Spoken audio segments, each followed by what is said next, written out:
Jakarta 2, caleg yang juga penyanyi Once Mekel memperoleh suara yang cukup banyak, bahkan unggul dari beberapa politisi PD Perjuangan petahana.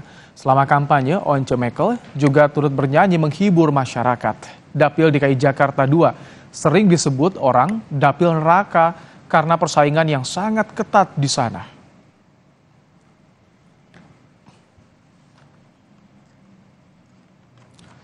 Berdasarkan penghitungan sementara KPU RI di tanggal 17 Februari 2024 pukul 19.30 menit, penyanyi Once Mekel yang maju dari PD Perjuangan memperoleh suara 85.247. Meski belum unggul, tetapi suara Once menyalip caleg PD Perjuangan petahana seperti Eriko Sotarduga dan mantan Ketua DPRD DKI Jakarta Prasetyo Edy Marsudi. Untuk sementara, Masinton Pasaribu unggul di DKI Jakarta 2, data yang masuk baru sekitar 49%. Sudah membahas soal artis yang berpotensi lolos ke Senayan pada pemilu 2024, saat ini kami sudah bersama dengan caleg dari Partai Nasdem untuk Dapil Jawa Tengah 6, Nafa Urbach, dan juga pengamat politik dari Indo Strategik, Ahmad Khairul Umam. Selamat petang, Mbak Nafa, Mas Umam. Selamat petang, Mas Ibrahim. Dengan Ibrahim, Mbak Nafa. Ya, halo. Mbak Nafa, gimana? Masih deg-degan nggak melihat rekapitulasi suara di KPU? Masih. Kenapa? Kan sudah tinggi loh suaranya Mbak Nafa. Betul, tapi kan memang sekarang ini masih 74% ya, masih belum 100%. Kita juga masih mengumpulkan data C1-nya supaya tetap waspada, tetap aman, karena bagaimanapun suara itu kan harus dijaga, harus dikawal gitu. Jadi akan lebih santai dan lebih sedikit lega kalau seandainya 100% udah terpenuhi semuanya. Ngomong-ngomong, hitungannya berapa sih untuk bisa lolos ke Senayan dari Jateng 6, Mbak Nafa? Ada gambaran nggak sih? Iya, jadi kalau untuk di Jateng 6 itu kita ada 8 kursi dan sekarang ini sampai detik ini aku ada di ranking ke-7. Oh, agak ujung tanduk tapi masih aman ya? Ya, masih aman sih, tapi tetap aja deg-degan karena di ujung tanduk. Oke. Pepet-pepetan ini. By the way, apa sih Mbak Nafa yang ditawarkan ke publik sampai banyak yang percaya pada Anda, Mbak Nafa? Mungkin kalau dilihat bahwa aku di sini masih sangat newbie ya, masih pendatang baru, karena calon-calon yang lainnya dari partai lain itu kebanyakan adalah incumbent yang memang sebelumnya sudah menjabat 2 kali, 3 kali, bahkan ada yang 4 kali juga seperti Pak Sujadi dari PDIP gitu. Jadi dengan aku memperoleh suara 44.000 itu, saya rasa itu adalah sudah sesuatu hal yang sangat luar biasa sekali, di mana masyarakat sungguh amat ingin suasana yang baru atau menaruh kepercayaan kepada aku sendiri gitu.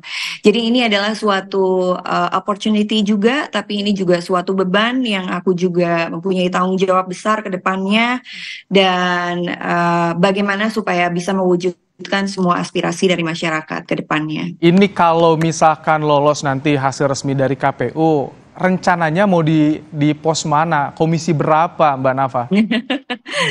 Dari kemarin sih kita udah ngomong ya, aku sempet ngobrol sama Ibu Reri Lestari Murdiat, yang Ibu juga wakil MPR, dan Ibu juga salah satu mentor aku juga di Nasdem, juga ada Pak Sugeng Prawoto, ada Kak Amelia Anggraini juga, dan tadi kita baru ngobrol-ngobrol, terus kemungkinan aku di Komisi 10. Pendidikan? Ya, pendidikan, tapi ada kebudayaan, ada pariwisata. Karena memang kalau di Magelang ini kesenian dan kebudayaan dan pariwisatanya kan besar sekali. Jadi itu mungkin bisa dikembangkan kemudian hari. Oke, menarik. Nanti apa yang ditawarkan pada publik dari sektor pendidikan, pariwisata oleh seorang Nafa Urbach. Tapi sebelumnya kita akan tanya ke Mas Umam.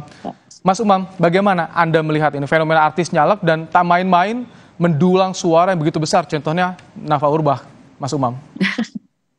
Iya, Mas Ibrahim, ini bukan fenomena baru dan ini seringkali berulang, karena bagaimanapun juga kawan-kawan artis tentu memiliki sejumlah kekuatan, terutama terkait dengan pengaruh dan popularitas.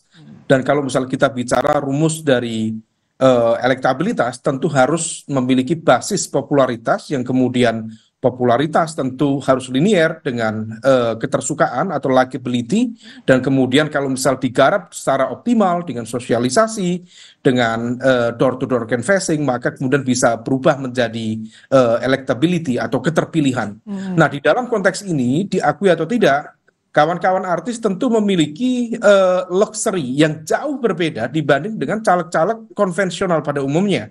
Karena bagaimanapun juga visibilitas dan juga expose media dari para kalangan artis, baik melalui film, musik, sosial media, setidaknya itu adalah memiliki ruang engagement, social engagement termasuk political engagement yang luar biasa.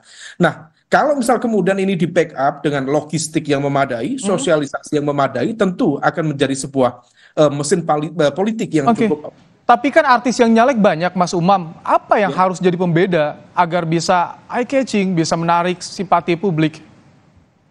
Ya, memang masing-masing memiliki tingkat perbedaan ya. Tentu akan bergantung pada level dalam konteks dapil. Tentu dapil memiliki karakteristik yang berbeda, cukup beragam.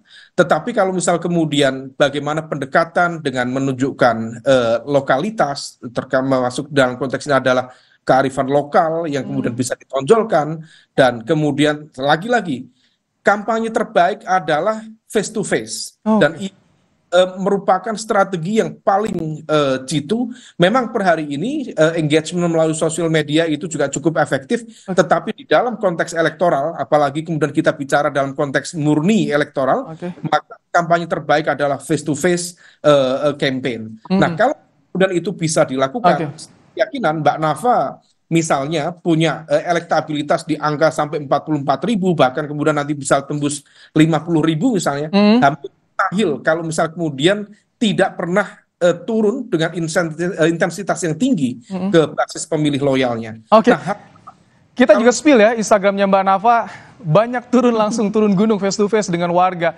Emang itu strateginya disiapkan seperti itu Mbak Nafa ya? Ya, salah satu memang kita tidak bisa hanya menonjolkan popularitas seperti yang tadi Mas bilang, bahwa kita tidak hanya cukup menjadi seorang selebriti dan kita mengandalkan popularitas kita. Tapi bagaimanapun juga bagaimana caranya supaya masyarakat tidak saja mengenal kita dan kita populer di depan masyarakat, tapi apakah masyarakat juga menyukai kita, dan setelah menyukai masyarakat baru mencoblos kita.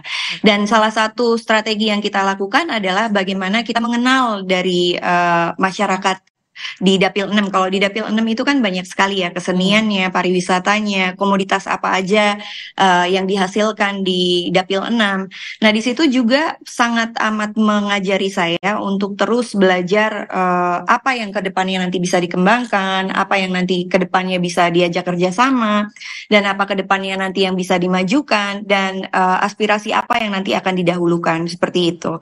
Jadi memang pendekatan masyarakat itu kalau di Jawa Tengah sendiri itu pentingnya bukan main, Mas, karena kalau di Jawa Tengah itu orang-orangnya kan kayak Andap Asor, Lembah Manah gitu. Jadi cara-cara yang tradisional itu mereka justru malah lebih lebih bisa mengena ke hati gitu. Kalau kultural pasti tentu sangat mengenal Jawa Tengah ya, kampung halaman juga Mbak Nafa ya. Jadi itu strateginya tentu akan lebih matang. Tapi apa sih yang ditawarkan soal program visi misi ke depan? Nanti kita akan bahas usai jeda ya, Mbak Nafa, Mas Umam. Tetap bersama kami di Kompas Petang.